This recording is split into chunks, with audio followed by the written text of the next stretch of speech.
I want to welcome everyone to the November Provider Forum. We're happy to have Stephanie Perkins with us today. She's the Director of Animal Therapy at Tallahassee Memorial HealthCare.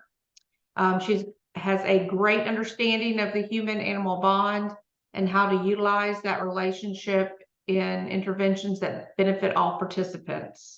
She was awarded the Leon County Humane Society's Purple Paw and has been recognized as one of Tallahassee's 25 women you need to know for her work with animal therapy. So I am going to turn it over to Stephanie and make her the host, and she can share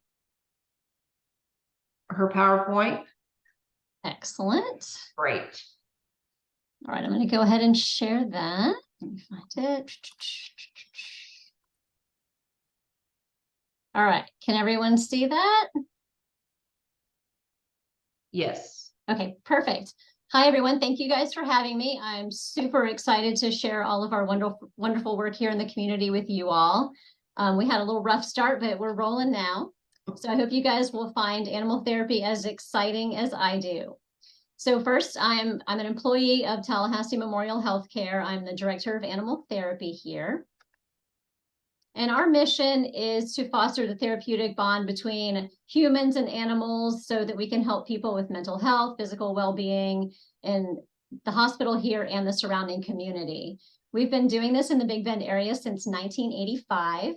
We haven't always worked with the hospital. We originally started under the Area Agency on Aging for North Florida, and then we transitioned over to TMH in 2011.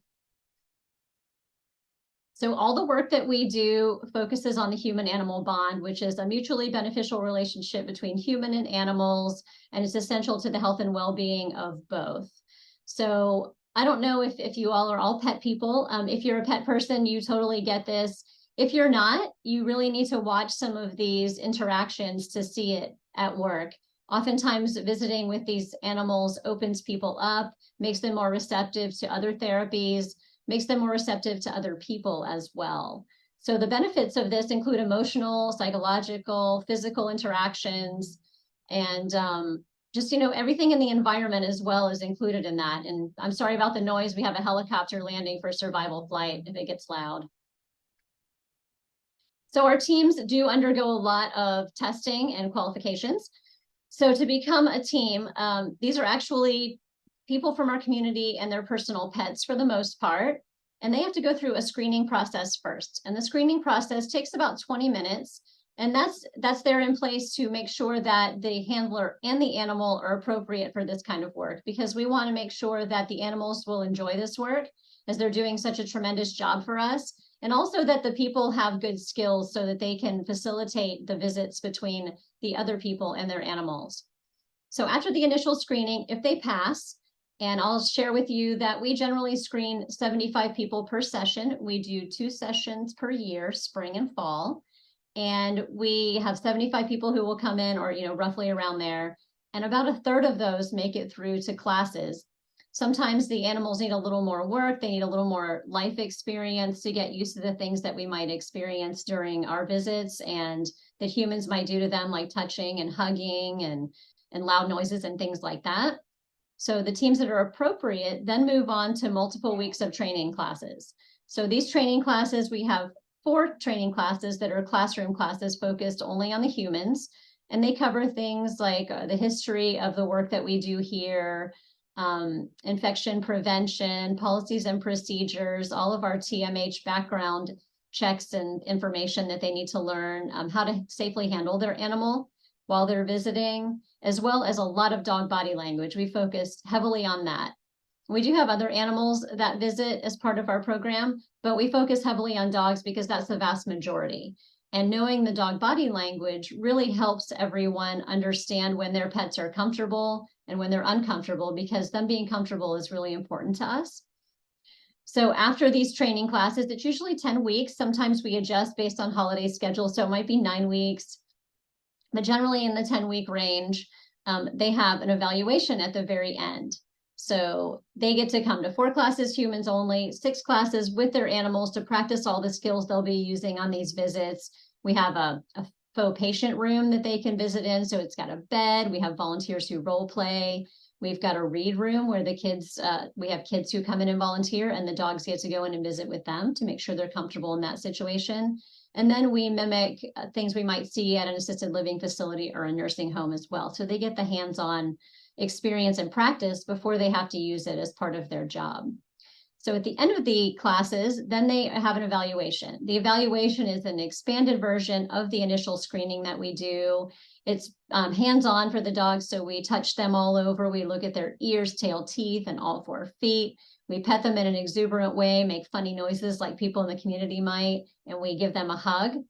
Dogs generally don't like hugs, but we have to make sure that they'll be safe when they're going out in the community. We have them go past food on the floor. They experience loud noises, visual distractions, just all sorts of craziness that might happen on these visits. And this evaluation must be redone every 2 years to make sure that the team stays qualified and they maintain their skill set. Because as you know, sometimes as animals and people being animals, we age, our likes and dislikes change. Our tolerance for things change as well. So we want to make sure that everyone is still willing to participate and having a good time with it. Once they are certified with us, each team is covered by TMH liability insurance when volunteering, which that is $3 million per occurrence and is primary liability insurance. So that's super important to make sure that our teams are covered by that for their safety and for the safety of those who are visiting in the community. Teams do receive supplemental screening and training for specialized program areas that we'll talk about in just a few. So what we do, our teams provide help with mental health. We provide mental health support in areas like behavioral health center, assisted living facilities, people here in the hospital, just anywhere in general, our court program. Motivation for people doing rehab, recreation, for people who are living in situations like assisted living, nursing homes. There's education, rehabilitation, pain management, and other therapeutic services. So benefits of the human-animal bond and visiting with these animals, it can lower blood pressure, lower heart rate as well. It definitely lowers stress hormones, cortisol being the main one. It increases feel-good hormones like oxytocin and beta endorphins, which oxytocin is the feel-good hormone that happens after people have children. The mothers and babies, it's kind of a bonding hormone. And then the beta endorphins are pain-busting hormones. It increases sociability, increases motivation, and just gives overall feelings of well-being and less loneliness for a lot of people. So there are a lot of studies that have gone into this. This is a site called thepeteffect.org. And if you all need to use any of this for presentations to higher ups, if you're trying to bring this on wherever you're visiting or wherever you have all of your, your clients or works being done, these can be super helpful because these are all evidence-based studies and they're in many different areas. So pets and depression, pets and patients in hospitals, pets and veterans, and then just blood pressure in general, and that can help in a variety of situations. So our program has over 200 handler animal teams. We're now, I think, sitting at 215 since we just finished up our last classes. We do have a variety of species as well. Cats and dogs are the only critters that are allowed to visit here in our patient care areas due to infection prevention protocols. But we also do have parrots, we have rabbits, we have horses. We do not have an alpaca any longer. He passed away during COVID, unfortunately. But we do have guinea pigs as well. So super exciting things. And people always want to bring different species in because everyone connects differently. Some people grew up on farms, so they connect more to our farm type animals like goats. We have goats in as well. Some people connect more with dogs, some people more with rabbits. They may be fearful of dogs and cats. So we try to offer something for everyone. So the places we visit over 80 facilities here in the Big Bend area right now, and that has expanded from over 70 last year. Obviously, our main meat and potatoes is here at the hospital. We're funded by the hospital, so we do a lot of visits here. We serve tons of patients and also the staff here at the hospital. The visits with the staff are super important because we feel that by supporting our staff and giving them the stress relief that they need, they'll also be better for our patients. So we're giving better patient care through serving our staff. We visit our cancer center here.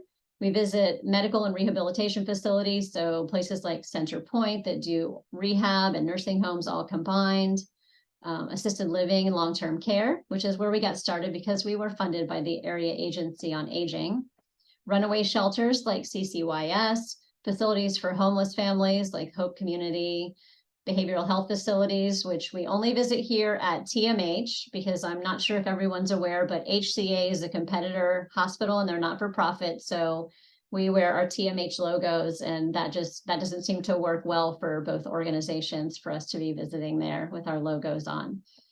Schools and colleges, we do FSU, TCC, FAMU, we do local high schools, middle schools, elementary schools, and even preschools. And also the courts, so the Second Judicial Circuit here. We have 3 different areas of focus. Our first is animal-assisted therapy. So this is a little different than just the normal visits that we do. This is goal-directed intervention in which the therapy animal is an integral part of the treatment process. This is documented in a patient chart. We work hand in hand with a therapist working toward patient goals. So in these pictures, you can see someone focusing on their balance with the horse and also mobility. And then we have a man who's brushing the dog, and he needed to use his right hand to brush the dog. So that was part of his treatment plan. The handler and the animal in the lower right picture, they actually worked with a patient over at our rehab center for 6 years, and that was a once-a-week commitment for them.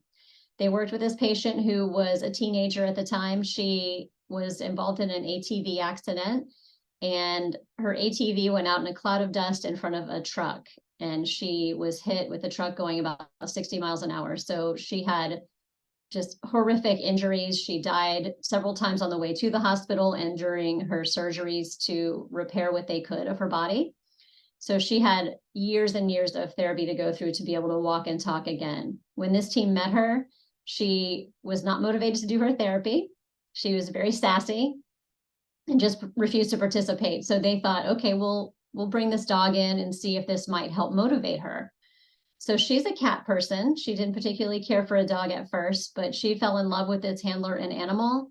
And she religiously came to her sessions every single week. And she was then talking and walking and dancing by the time they finished their therapy work. And the only reason they stopped was because insurance stopped covering her therapy visits. But she actually graduated high school after all of this, and our team was present there at her high school graduation. So it's a wonderful, wonderful, helpful therapy. And also it's more about relationship, I think, in a lot of cases. This relationship really helps spur people on. It keeps them connected, and it's very meaningful in a lot of ways. We also work at our pediatric rehab center too, I should say. So we work with individual pediatric patients as well as our adult patients over here at our neuro rehab center. And the pediatric patients, the dogs do wonderful, wonderful work with them. They can work on things like swallowing sometimes. And of course, dogs love to eat. So they get to swallow, and then the child gets to practice the same thing. They get to name different behaviors, have the dog do things, and the children seem to be more likely to show up to their therapy sessions and more excited about it when the dog will be present. So next is our Reading Education Assistance Dogs program, or READ for short. And this program is aimed at improving literacy and communication skills among reluctant readers. It involves reading aloud weekly to a therapy animal. And this doesn't have to be a dog. I know the name says Reading Education Assistance Dogs, but we've had cats that have participated in the past, and also a guinea pig. Most of these visits across the United States, as this portion is part of a national program, these are done in libraries. We have done it a different way here because we had trouble getting into the library to start. So we started in local schools. We started in elementary schools. So we actually get to follow the same children throughout the school year, and we're reading weekly to them. So it's super fun for our teams. You build a great connection with the children. You get to watch them progress, and they get more comfortable reading out loud to your dogs. They get special time out of class to do this, and they really, really enjoy the control of them leading the session. They get to read out loud. Sometimes they don't want to, but they get practice doing that. They can read whatever book they want. Usually the teachers will send them with one, but sometimes they want to read something else, or they're shy, or they're having a bad day. So sometimes we read to them. I'm actually not a child person, but I participate in this with my dogs, and I have for many years, and I find this hugely rewarding. So the first children that we worked with, one of the children in particular was in second grade, and she was reading at a pre-K level, so barely reading letters at that point. By the end of the school year, she was back up to grade level fluency. So that was pretty amazing. And she was very shy when she first started with us. And by the end of the year, she actually participated in a newscast with us where they were interviewing us about our READ program. And she was very eloquent. I was very proud of her, and she worked very, very hard and was no longer scared to read out loud. And she has not been held back a grade since then. So pretty amazing stuff. We do also participate in 2 libraries as part of this, but that's just sort of an adjunct after the schools. Right now we're in 15 schools, and we have 60 teams who participate in this.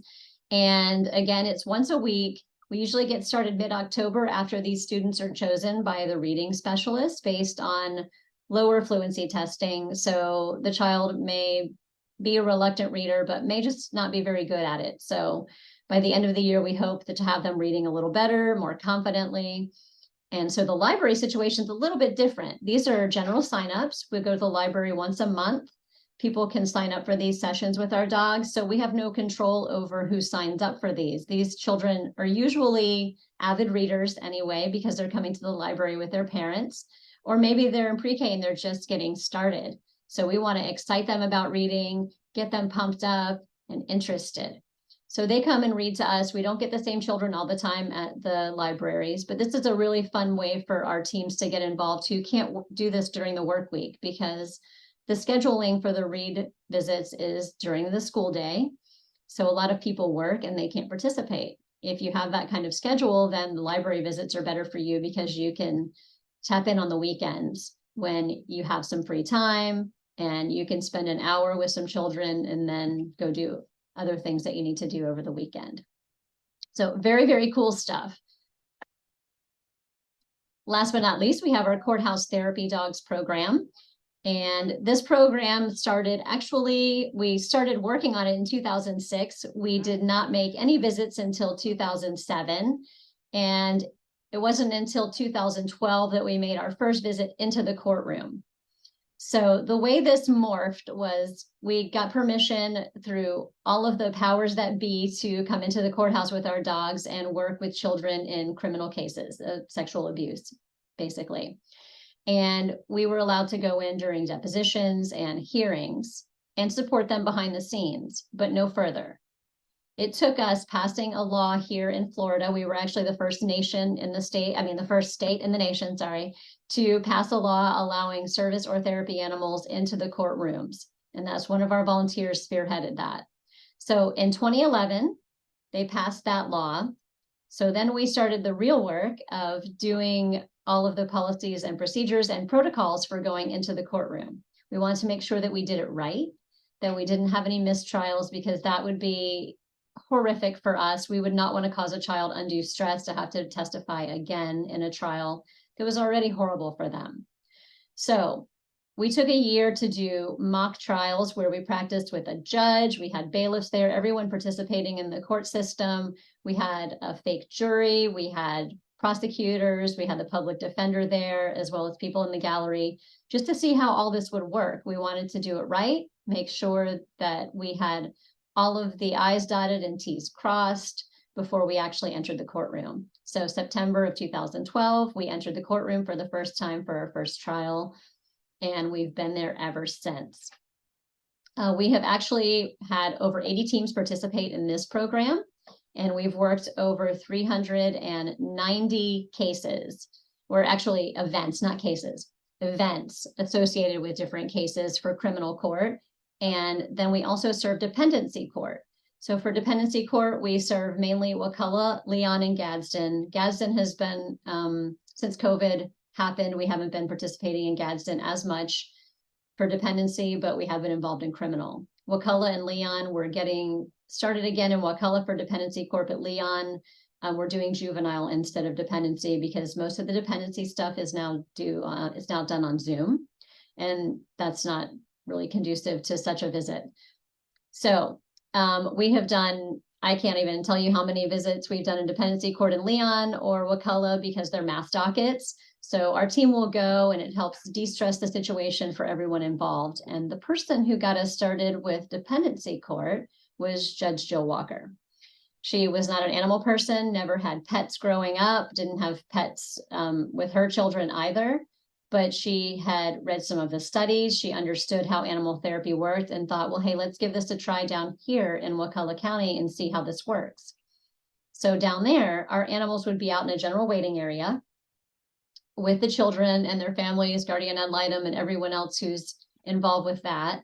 And then the children would go into the courtroom to talk to her because she required them to come in.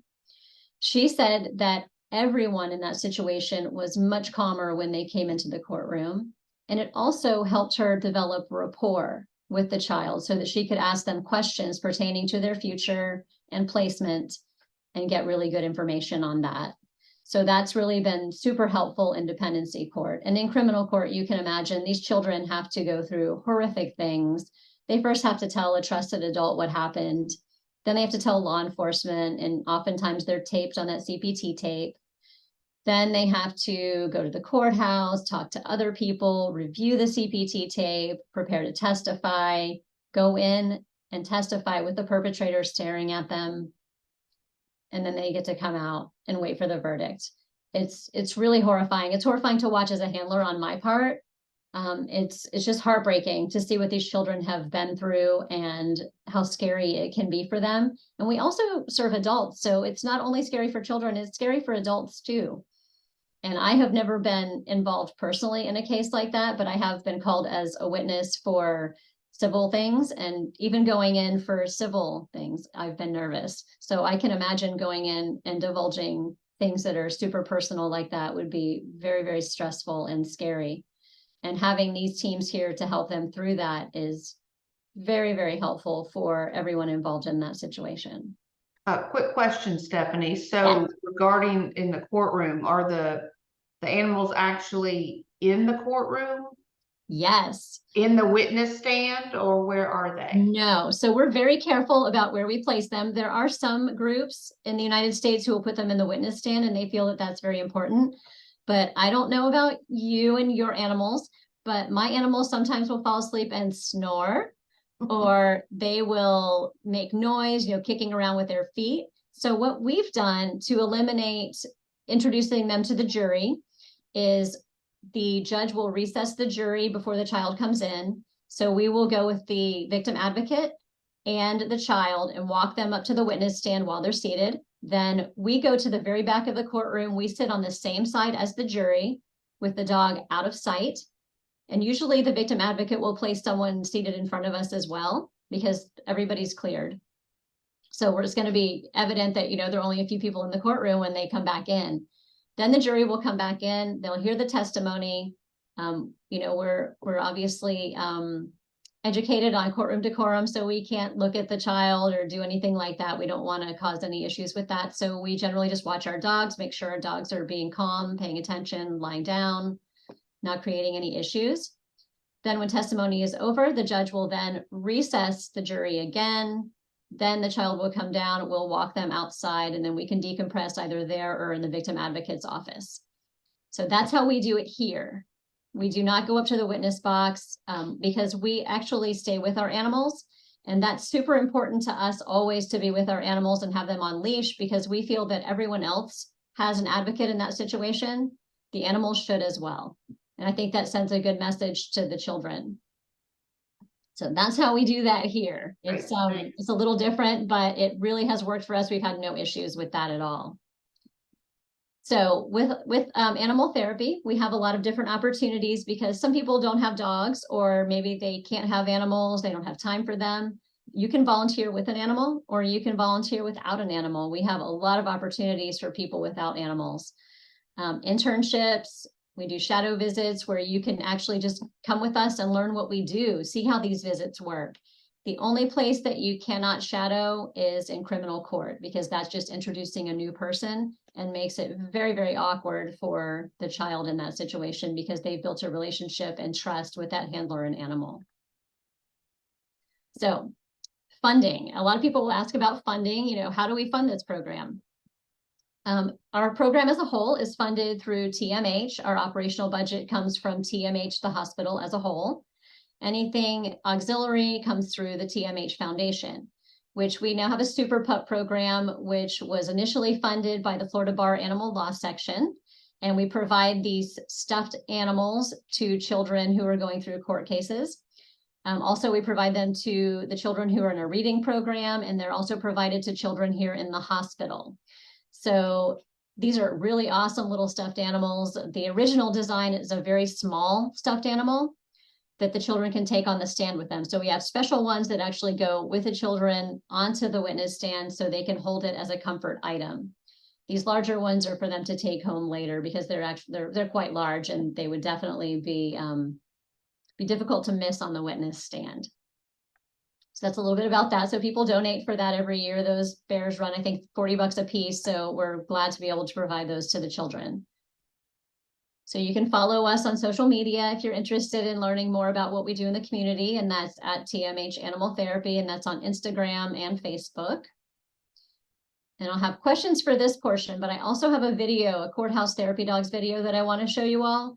It's a little bit dated now, so we've lost a few people in the video, but it's still really pertinent to what we do in the court system. So do we have any questions so far? Any questions? We can put your question in the chat or raise your hand. I'm not seeing any just yet. Okay, well, I will show the video then, and there might be questions after that. Sure.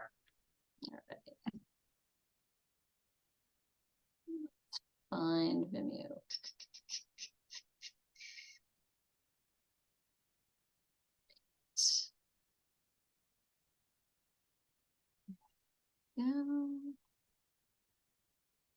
I think you're still the host, so you can share it.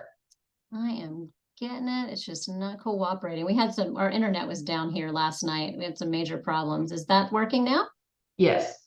All right. And let's hope the sound works as well. Every single witness that I've ever worked with in my 25 years has dreaded going to trial. Every eye in the courtroom watches. They watch him walk all the way across the courtroom. Everybody in the courtroom is waiting on you to get up there. And I've experienced that. It's an unpleasant feeling. It's very frightening to adults, but it's even more so for a child. You're prosecuting these cases, you looked in the eyes of a child, both when they're terrified and when they finally start feeling comfortable talking to you. Anything that we can do to make that courtroom more fair, I don't even use the word friendly anymore, to make it child fair, results in the fair administration of justice. And that's what everyone wants in that courtroom. I'm telling you that with the use of the pet therapy, they're going to be more comfortable talking to you, and as a result, talking to that jury about what happened. You know, because what we're trying to do is get the truth out in the courtroom, and we only bring that truth in through witnesses. And so those witnesses need to be effective. So it's a good plan. People are really uncomfortable with change, but the legal system changes every day. We have laws enacted and changing every day. The way we prosecute and handle ourselves in the courtroom has changed dramatically in the last decade. How we take care of our victims and our vulnerable witnesses in the courtroom has changed dramatically. Oops, I don't know what happened. Sorry. So we need to change the way we do business, and this is the next step.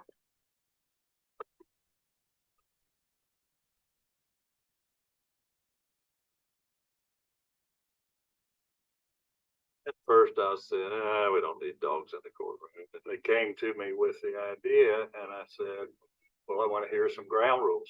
I said, well, let's think about this and see how it's going to work. You know, you think about it, it kind of evolved, and it got to be a better idea. They came back to me with a plan of how it would be done. I approved the plan, and it went flawlessly by that plan. And I think it was good for certainly helpful for the child, but it didn't in any way distract or impede or, obstruct our court proceedings. We're the ones that have to make sure that there's a level playing field and everything has to be fair to everyone. So I was unsure as to how that worked, but I don't have any hesitancy about it anymore. It works well. When I recognized it wasn't just a warm and fuzzy experience for people, that there's hard science behind pet therapy. And that hard science is what's going to get me better information. And if we're looking for better outcomes, we need better information. And the pet therapy gets me good information.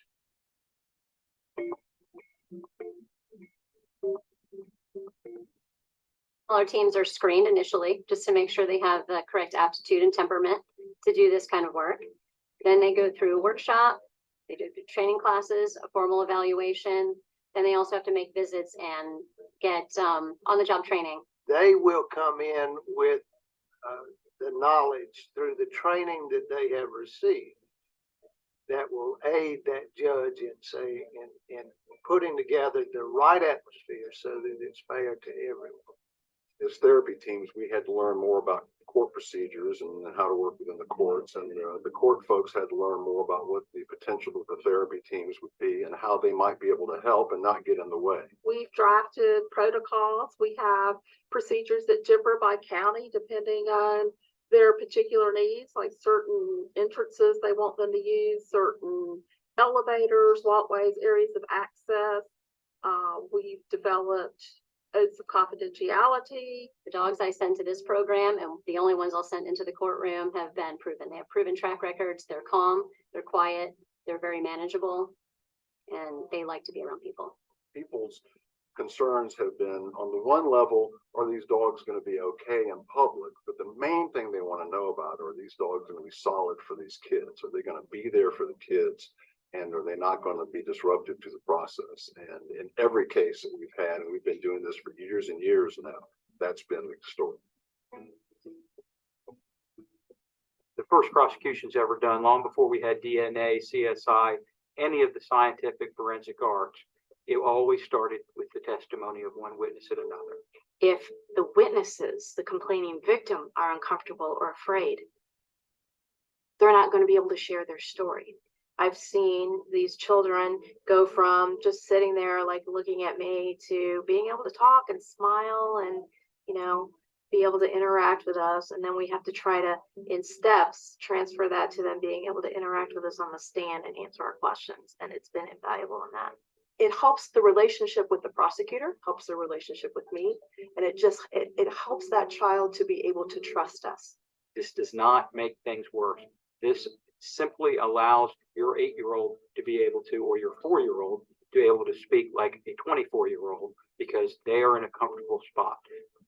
I did have a case a couple years ago. I remember we brought the dog in for the deposition, and this was a very tiny child. The dog basically sat there on the ground, and the child, as she talked about the horrific things that this individual had done to her, just pet the dog. And I just remember her petting him, and she did an excellent job in the deposition. For an hour and a half, this defense attorney was grilling this young girl. And I was under the table with my therapy dog, keeping my dog calm while she had her head in this little girl's lap for an hour and a half. And the little girl had her arms wrapped around my therapy dog's head for an hour and a half, sometimes squeezing it a little harder than others, but it enabled her to get through this deposition. We also had the dog later come to the trial, and this particular individual was convicted of capital sexual battery on a child less than 12 and is serving the rest of his life in prison. So that was a case where I feel like the dog was instrumental. A prosecutor who embraces this program shows not only their dedication to their job and doing the best that they can for the case, but also for their complaining victim. And that is a dual balance that prosecutors have, is to seek the truth, but to also caretake for the victim. If we're able to do this thing that's really able to help our victims out, and we're not creating issues, and there's case law now that says that this doesn't affect a defendant's due process rights. It doesn't affect their right to confront the accuser. I'm totally for it. I mean, I think it's something that if you're able to do, you really should look into, getting involved in one of these programs. Give it an opportunity. And I think that they will find that in the first instant, they'll say, okay, I have no problems, no concerns about this. It's a positive. Is the therapy animal going to make the child tell the truth, or going to make the child free to tell the truth? And I don't think the dog will coach a child to lie. So I think it will be a good thing. And I think it will catch on big time all over the country. And a prosecutor will be very negligent if they don't utilize every tool that's available to get the truth to the people that get to decide the truth, which is the jury.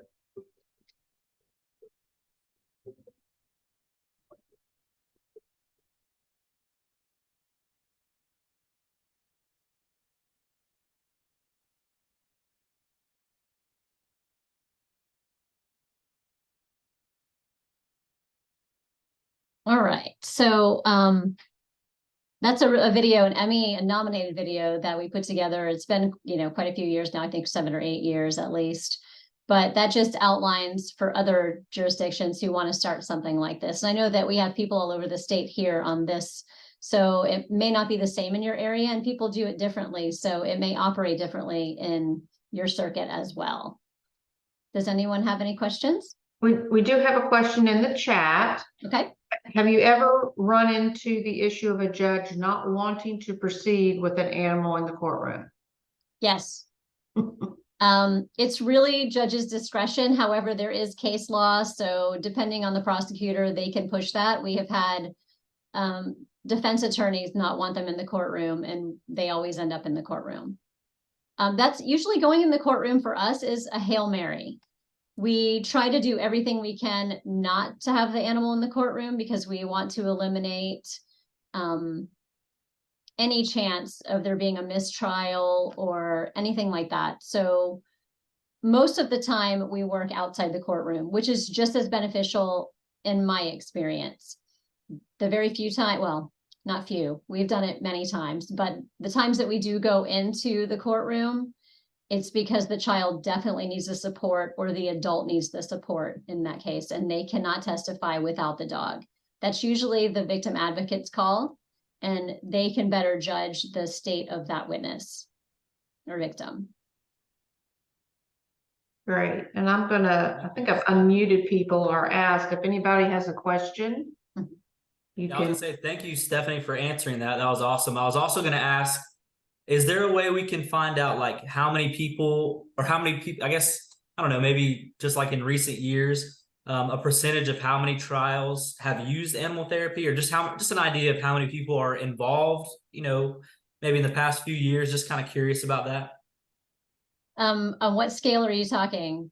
Well, I guess just just an idea of, I don't know, maybe even locally, just an idea of how many people are actually using animal therapy, or I don't know, just trying to see what kind of involvement there is within, people who know about it, people who have heard about it and actually, use it when they go to trial. I was just curious about that. Or maybe which cases, turned out better because. Right, maybe something like that. Right. Pros and cons. Yeah, that might be more difficult to discern, but I have stats I can share with you. Absolutely. I don't have them quite handy. Oh yeah, that's fine. No, that's fine. We can like, send it later and put it in the minutes for our presentation or something. That I was just kind of curious about that. I mean, this is awesome. And, it is intimidating to be in a courtroom and, so having that animal therapy is a huge resource. So I was just kind of curious about, who all is aware of it, and, how we could help spread that awareness as well. So thank you very much for your presentation. Oh, thanks. I think that most of the circuits around the state have some therapy dogs to use. They some might have facility dogs, which is a little bit different. A facility dog is usually a dog that was trained for service work that has been repurposed to work in a specific facility, specifically a courthouse type setting. So I think over in Hillsborough County, they use facility dogs there. And I think they have one that participates in Orlando, but I won't swear to it. Things are changing constantly. It's difficult for me to keep up with all of it. Right. Well, yeah. Well, thank you so much, Stephanie. I appreciate that. You're welcome. Okay, do we have, okay, phones ringing. Any other questions or comments for Stephanie? I don't see any. Well, we will definitely share this presentation to all those that registered. And we appreciate you taking the time today, Stephanie, to go over this. It's very good information, and I'm sure that it has helped many more times than not, definitely. Excellent. And I will try to get those stats together and share those with you as well. Great, thank you so much. Okay, thank you all. All right, thank you all.